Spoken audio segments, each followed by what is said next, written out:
आम माटी तलर संपत्ति को आम निजे व्यवहार करने कथा तापर कि टिकस बसब केते बसब आंतर्जातिक बजार रे अभाव होची बा न होची ए नहीं मु कहीं व्यस्त हेबी मो पाद तलर माटी उपरे मोर अधिकार निश्चय रहा दरकार ए विषय रे मु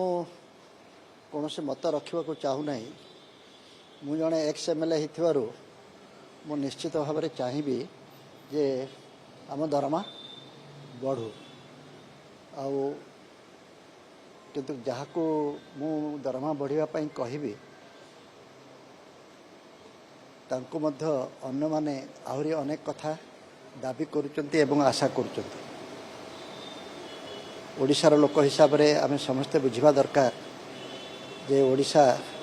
बहुत धनी राज्य बोली कह जाउची तेणु तार लोकप्रतिनिधि माने कहीं गरीब रहिबे किंतु मो विचार रे आम ओडिशार पिलामानक उद्देश्य रे आमे जो अनुष्ठान गुड़िक गढ़ुचे से संपर्क में चिंता करने दरकार आम पेंशन बढ़ाटा जिते गुरुत्वपूर्ण नुहे आम पिला माने यदि उपयुक्त भाव में रोजगारक्षम हो पारे उचित शिक्षा पाइबे एवं रोजगार करेंगे ताहले से आम भार को बहुत परिमाण में लाघव कर पेंशन तो आम कि पाचु बढ़िया पूर्वर जी किसी रोजगार करूनी ता कथा चिंता करी बढ़िया दरकार ओडिशार खनिज संपद वर्तमान विपद रे अच्छी से संपर्क में वर्तमान अधिक चिंता करी आगे रोजगार करा जाऊ तापरे ताकू किपरि किए बांटिबो बड़ माने नेबे नुआर जनमा हिसाब रे कि बुढ़ा माने नेबे पेंशन हिसाब रे से विषय चिंता करी से एमएमडीआर कौन स्पष्ट तो किसी जानी नहीं मो पाद तले थिबा माटी उपरे मोर अधिकार आ रहिबो नहीं एको मु ग्रहण करबा पई प्रस्तुत नहीं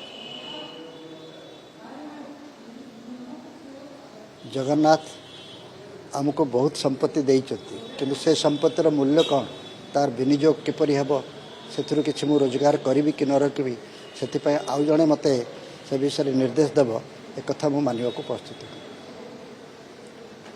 आम ओडिया कहू 36 मसीह स्वतंत्र ओडिशा राज्य आम पाइले आम विलंबर प्रगति करिचु आम माटी तलर संपत्ति को आम निजे व्यवहार करने कथा तापर कि टिकस बसब केते बसब आंतर्जातिक बजार रे अभाव होची बा न होची ए नहीं मु कहीं व्यस्त हेबी मो पाद तलर माटी उपरे मोर अधिकार निश्चय रहा दरकार।